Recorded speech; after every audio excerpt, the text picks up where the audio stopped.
Retrouvez Instant Mag, votre magazine quotidien présenté par Magali Barthès.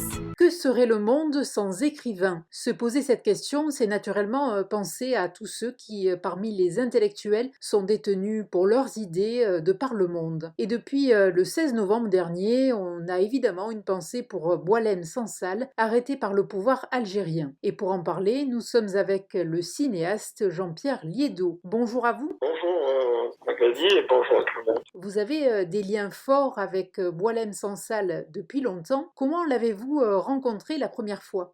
Alors c'était à l'occasion du Salon du Livre de Paris en 2008. Israël en était le pays hôte d'honneur. La plupart des écrivains arabes avaient répondu à l'appel au boycott du salon, mais pas Boualem. Pour lui, le salon incarnait, comme un temple de la littérature qui, pour lui, par définition, est universel. Donc il n'avait aucun problème à y participer. Alors nous étions allés prendre un pot pour faire plus amplement connaissance, et parce que jusque-là, nous ne nous étions jamais rencontrés en Algérie. J'avais quitté moi l'Algérie en 93, menacé de mort par les islamistes, tout à fait au début de la guerre civile. Et lui, en 99, je crois, Le Serment des barbares, c'était son premier roman, était sorti et il parlait justement de cette période de guerre civile. Et déjà, ce livre, il avait fait grincer les dents et du pouvoir et de pas mal d'intellos algériens qui, en fait, se révéleront plus nationalistes même que le pouvoir.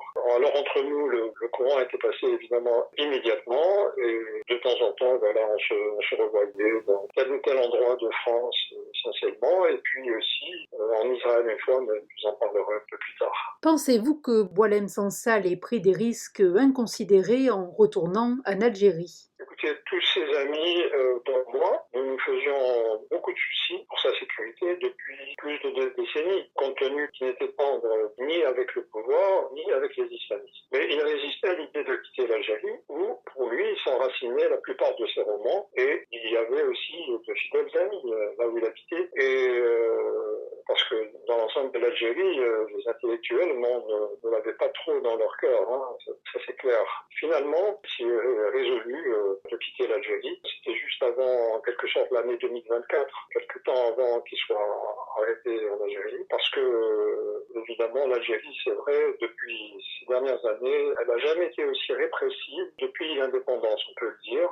Jamais autant irrespirable, quand on est surtout un intellectuel, mais aussi peut-être des raisons de santé qui le concernaient et aussi qui concernaient son épouse. Alors, elle avait pris la décision de s'installer, si on peut dire, en France. Le régime algérien l'accuse d'actes terroristes ou subversifs, de complots contre l'autorité de l'État. Ne serait-ce pas aussi ces liens à Israël qui dérangent, et le vote de Rima Hassan contre la résolution du Parlement européen demandant la libération immédiate de l'écrivain n'a rien d'étonnant. Écoutez, l'accusation est ridicule. Boualem Sansal n'a tué personne, que je sache. Je sais qu'il n'est membre d'aucun parti, hein, ni évidemment d'un parti du pouvoir, ni d'un parti dit d'opposition. Enfin, il n'y en a presque pas, quasiment, des vrais partis d'opposition. Il a son franc-parler. C'est le franc-parler que l'on attend d'un écrivain, de toute manière. Et de plus, la constitution algérienne est censée garantir la liberté d'opinion, la liberté de conscience. Donc, son arrestation, c'est de l'arbitraire le plus pur, si je puis dire. Et pour ce qui est d'Israël, je voudrais dire que Boualem, il avait accepté, en mai 2012, il avait accepté l'invitation d'un salon international du livre à Jérusalem. Et je dois faire une petite parenthèse pour dire qu'il y a pas mal d'intellectuels arabes qui sont venus en Israël, mais eux, ils ne le disent jamais. Tandis que Boualem, effectivement, c'était tout à fait public. Et d'ailleurs, ça lui a valu, ce séjour, le fait qu'il venait de se créer un prix du roman arabe en France, à Paris. C'était lui qui devait recevoir le prix cette année-là, d'après le jury. Mais ceux qui finançaient le prix, c'est-à-dire les ambassadeurs du monde arabe, ont refusé de participer. Et puis donc, le prix n'a pas été remis par cette nouvelle institution. C'était en 2012. Moi, j'avais fait mon alia en 2011 et je venais d'entamer le tournage d'un très long métrage de 11 heures en 4 parties qui s'appelle Israël, le voyage interdit. Film qui est très mal sorti parce qu'il est sorti à l'époque du Covid. J'espère qu'on aura l'occasion de le montrer dans différentes villes, les grandes villes de France, notamment Marseille. Et donc, j'avais demandé à Boualem s'il acceptait que je le filme. Et donc, nous étions allés en surplomb du Cotel, le mur occidental, ou bien le mur des lamentations, comme les chrétiens disent. Il était vraiment très, très ému. C'était la première fois qu'il mettait les pieds en Israël et qu'il arrivé dans cet endroit, on peut dire mythique. Et quand j'ai commencé l'entretien avec lui, il a tenu à dire dès le début, en Algérie, depuis l'indépendance en 62, on n'a jamais prononcé le nom Israël. On parle de l'entité sioniste, de la puissance occupante, etc.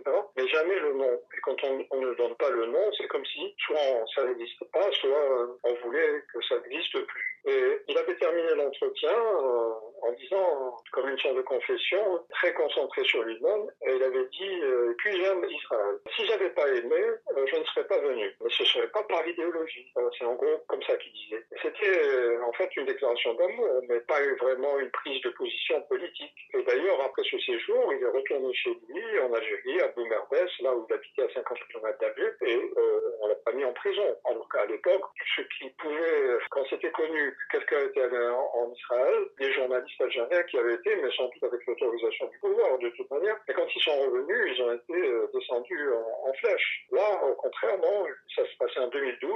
Vous voyez, il a été arrêté en 2024. Alors d'ailleurs, comment analysez-vous l'arrestation de Boualem Sansal? En fait, je pense que le pouvoir algérien se comporte un peu comme le Hamas. Il prend en otage un homme pour affronter un pays, la France. Et suite surtout à la reconnaissance par la France de la marocanité du Sahara occidental. Ça, c'est une question qui a rempli de colère le pouvoir algérien, mais c'était quelque chose qu'il aurait dû régler directement avec l'État français. Et je considère que donc cette arrestation, pression sur la France, pour lui faire changer d'avis, disons, je considère que c'est de la pure lâcheté. Ça donne une idée des valeurs d'ailleurs qui animent cet État qui, de ce point de vue-là, on peut l'appeler un État voyou. En même temps, faire ce qu'ils font, c'est-à-dire utiliser Boualem Sansal pour faire pression ou faire changer d'avis la France, je trouve que c'est un extraordinaire hommage qu'on donne à Boualem, tout d'un coup doté d'un immense pouvoir. Je pense évidemment que l'hommage est involontaire. Par ailleurs, moi qui ai vécu, si vous voulez, en Algérie jusqu'en 1993 et qui est animé un rassemblement d'intellectuels, c'était au temps du parti unique. Le pluralisme n'est arrivé qu'en 1989, mais encore quel type de pluralisme. Et donc, je peux vous dire qu'à l'époque dans ce rassemblement, on a fait libérer des gens qui étaient mis en prison, tout ça. Et je peux vous dire que par rapport à cette époque, en tout cas, la répression qui existe aujourd'hui en Algérie n'a jamais été aussi grande. On peut dire que l'Algérie aujourd'hui est en passe de rivaliser avec la Turquie du point de vue du nombre de prisonniers. Il y a des milliers de prisonniers politiques, essentiellement des Kabyles, qui luttent pour que la Kabylie soit séparée de l'Algérie. Et parmi eux, 38 condamnés à mort. Ça vous donne une idée donc de ce qu'est l'Algérie aujourd'hui et aussi de la raison pour laquelle, à mon avis, Sansal a été arrêté. Et vous avez d'ailleurs écrit une tribune dans le Figaro en soutien à votre ami Boualem. Peu d'informations filtrent sur son état de santé, on le dit atteint d'un cancer. Effectivement, mais depuis son arrestation en novembre dernier, il a été de multiples fois transbahuté entre un hôpital et la prison de Coléa. Prison qui se situe à peu près à 30 km d'Alger et qui jusque-là était réservée aux plus grands criminels. Il avait arrêté les gens du FIS, le Front islamique du salut, il s'était retrouvé dans cette prison. C'était dans les années 90. Mais les autorités aujourd'hui ne présentent aucun bilan de sa santé et cette rétention d'informations, pour moi, je la considère tout simplement criminelle. Le comité de soutien Boualem a saisi dernièrement Médecins sans frontières et Médecins du monde. C'est récent, hein, ça date d'une dizaine de jours. Je ne crois pas qu'il y ait eu des réactions encore. Beaucoup de personnalités sont mobilisées pour la libération de Boualem Sansal, via notamment le comité présidé par Catherine Camus et Noël Lenoir. Et l'animateur de ce comité, Arnaud Benedetti, exhortait il y a peu la France à utiliser tous les leviers pour obtenir la libération de l'écrivain franco-algérien. Qu'en pensez-vous? Écoutez, d'abord, effectivement, Noël Lenoir, qui préside ce comité, est un grand avocat, qui a été aussi ministre, je crois, à l'époque de Chirac, en tant que ministre, je crois, lié aux problèmes européens. Moi, je considère qu'aujourd'hui, comme j'ai déjà dit, l'Algérie se comporte comme un État voyou. Insulter l'écrivain et son identité par la bouche même de son président, c'était dernièrement quand il a fait son discours soi-disant à la nation, le 29 décembre de l'année passée. C'était absolument ignominieux, la manière dont il a parlé de Boualem Sansal. Je parle du président Tebboune. Alors, pour avoir arrêté un écrivain qui n'a usé que de sa parole et l'avoir inculpé comme un terroriste en vertu de l'article 87 bis du code pénal, pour refuser un visa d'entrée à son avocat français François Zimret, pour refuser à son épouse et au consulat français le droit de visite, pour avoir commis d'office à un avocat algérien dont on ne connaît même pas le nom. Pour toutes ces raisons, on considère que l'Algérie se comporte comme un État voyou. Et la France devrait commencer par taper sur la table et lancer un ultimatum au pouvoir d'Alger. La France a les moyens d'être dissuasive. La résolution du Parlement européen, qui est récente, ça date de 2 semaines, qui demande la libération immédiate de l'écrivain, lui en donne une totale légitimité. Donc si pour d'autres considérations, la France préfère l'atlantisme, alors moi je pense, ce que j'ai dit au comité de soutien, je pense qu'il faut s'adresser aux États-Unis. Je crois que Trump, apparemment, lui, il sait dans ces conditions comment faire. Eh bien, merci beaucoup pour cette interview, Jean-Pierre Liédot. Merci d'avoir fait cette interview. Je salue tous vos auditeurs. Et Boualem Sansal avait préfacé l'un de vos livres sortis aux éditions Atlantis. Donc le titre de ce livre, Algérie, histoire à ne pas dire. Un livre qui a été à l'origine d'un film portant le même titre et interdit en Algérie. Et c'est un livre donc qui a été fait pour parler justement et du film et de son interdiction et de la réaction des intellectuels algériens qui se sont mis du côté du pouvoir.